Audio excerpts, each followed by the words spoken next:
प्रयोग नहीं होगा, दूसरे शराब का प्रयोग नहीं होगा, तीसरा झूठ का प्रयोग नहीं होगा। झूठ भी नहीं बोलो, जमाने में झूठ बोल लो, मुझे कोई आपत्ति नहीं है। यहाँ झूठ बोलोगे पकड़ जाओगे। ये छोटी सी शर्तें हैं और इन्हें मानना जरूरी है। अगर ना मानोगे तो कोई फायदा नहीं है कि आप किराया लगाते रहोगे, समय बर्बाद करोगे, ड्यूटी अपनी खोते रहोगे, कोई फायदा नहीं। ये सच्चाई का दरबार है। अगर चाहते, ये देखा हुआ गुल्लक कोई दिखाई दे रही है तुम्हें? वहाँ गुल्लक दिखाई दे रही है तो कुछ ना कुछ तो वजह ही होगी। और दूसरी बात, एक बात बता दूं कि अपने अपने टोकन लो, 4 आदमी हो तो 4 दिखा लो। इतने तो गुटखा खा के फेंक दोगे, गाड़ी का किराया ना होगा, कोई भी आदमी समाज की सेवा तुम नहीं कर सकते जब तक उसके पास पैसा। भाई आने जाने का साधन नहीं होगा, मोबाइल का खर्च है, बहुत सारे खर्चे हैं, बच्चों भी हैं। अगर मैं 24 घंटे तुम लोगों की सेवा में रहता हूँ तो तुम लोगों को भी आगे बढ़ के काम करना चाहिए। कितने लोगों को फायदा होगा। तो दरबार पर एक बार आता है, ऐसा नहीं है उसे फायदा ना हो। मैं दावे के साथ कह सकता हूँ जो दरबार पर आया उसे फायदा जरूर हुआ है। हम 99% गारंटी लेते हैं, 100% 1% में छोड़ते हैं। अहंकार बस नहीं, जो सच्ची साधना करते हैं लाभ नहीं मिलता। तो छोटा सा नियम है, 2 लीटर गंगा जल 51 रुपए की लोगे। अगर नहीं है तुम्हारे पास तो बोतल वहां से ले सकते हो, जल भरो, घर पर जाके गंगा जल डाल लेना। और इमरजेंसी है और 51 रुपए की लोगे। ये बहुत जरूरी है तुम लोगों के लिए। 24 घंटे सेवा में नहीं रह सकता। ये औषधि के रूप में तुम्हें वापसी कर दी जाएंगी। दुख मुसीबत में तुम्हारे काम आएंगी, ये हमेशा आती हैं। कोई भी देख ले, जिसने ले लियो, उसने देखा, वो जान सकता है।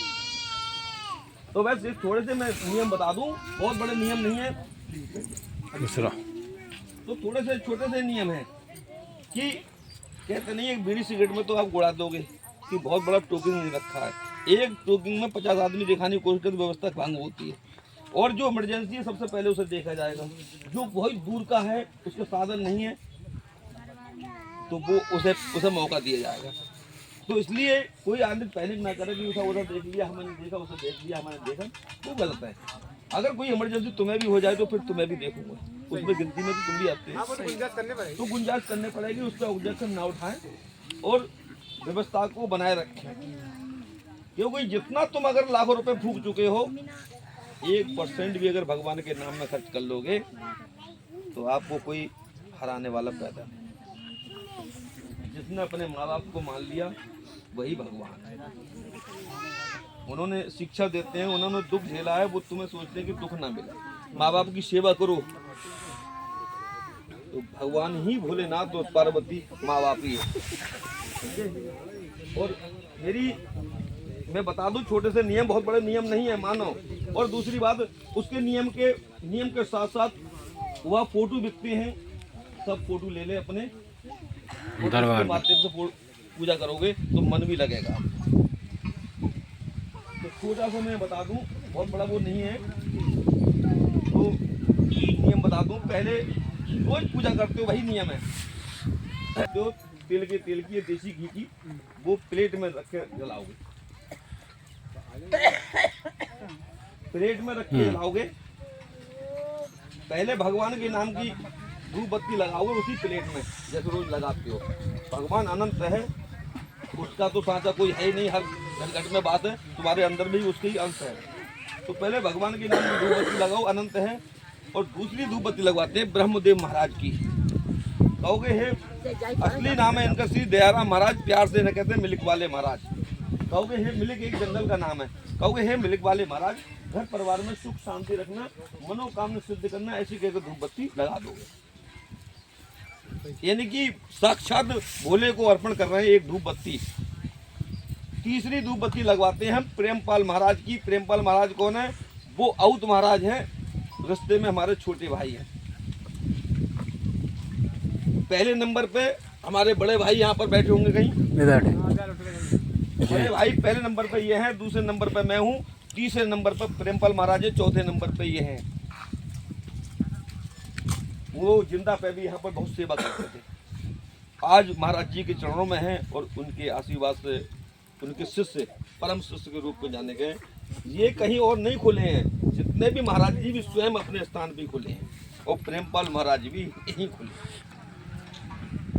क्योंकि वो सर्वश्रेष्ठ है, क्योंकि आप जितने भी हैं तो ये गुरुओं के गुरु है, वो आप लोगों को गुरु है। जो सच्चाई है यहाँ भाई बताई जाती है, ऐसा नहीं है कि मैंने कुछ बड़ा चढ़ा के कह दिया हो। उनकी मर्यादा यही है कि अपने परिवार को सींचो। जो आदमी अपने परिवार का भला नहीं कर सकता वो दूसरे का भला क्या करेगा। पहले अपने परिवार को साधना होता है, उसके बाद दूसरे परिवार को साधना। तो बस यही चीज करना है। तो पहले भगवान के नाम की धूप बत्ती लगा दो, फिर दूसरी मिल्क वाले महाराज की, तीसरी प्रेमपाल महाराज की। कहोगे प्रेमपाल महाराज घर परिवार में सुख शांति रखना, मनोकाम सिद्ध करना, ऐसी करके धूप बत्ती लगा दो। उनका स्थान गाँव के बराबर, मंदिर के बराबर है। तो उसके बाद थाली को उठाओ, पहले गणेश भगवान की 5 बार उनके चेहरे की अगोनी ले लो। ऐसे जो देवता है मंदिर में उनकी 5 बार उनके मंदिर के देवताओं की अगोनी ले लो। 5 बार पूरे दरबार की आरती ले लो, ठीक है।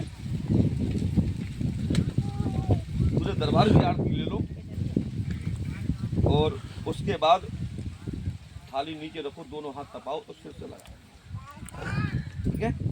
उसके बाद गंगा जल रखा है, थोड़ा सा 3 बार ज्वाला को शांत करो। जल बचिया सिर के ऊपर से, क्योंकि ज्वाला को शांत करना बहुत जरूरी है, क्योंकि देवताओं की ऊर्जा उस ज्वाला के अंदर आई है। ज्वाला कोई और नहीं है, दुर्गी का ही रूप है।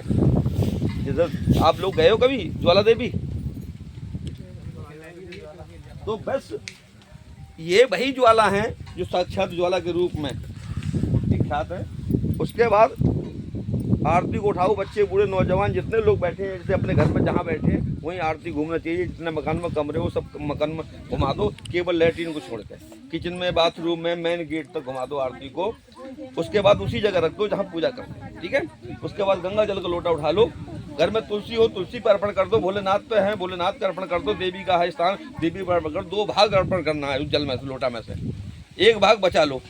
जो बचा हुए भाग में उसमें ही पूरा लोटा दोबारा फिर भर लो और पूजा स्थल में खड़े हो जाओ। उल्टे हाथ में लोटा पकड़ो, सीधे हाथ में जल लोटो और गायत्री मंत्र याद हो, जैसे ओम भूर्भुवस्वाहा तत्सवितुर्वरेण्यं भर्गो देवस्य धीमहि धियो यो न प्रचोदयात्, याद है तो उनका मन में उच्चारण लेते रहो और पूरे घर में गंगा जल छिड़क दो। केवल लैट्रिन को छोड़ देना, मेन गेट के बाहर भी छींटे लगेगा।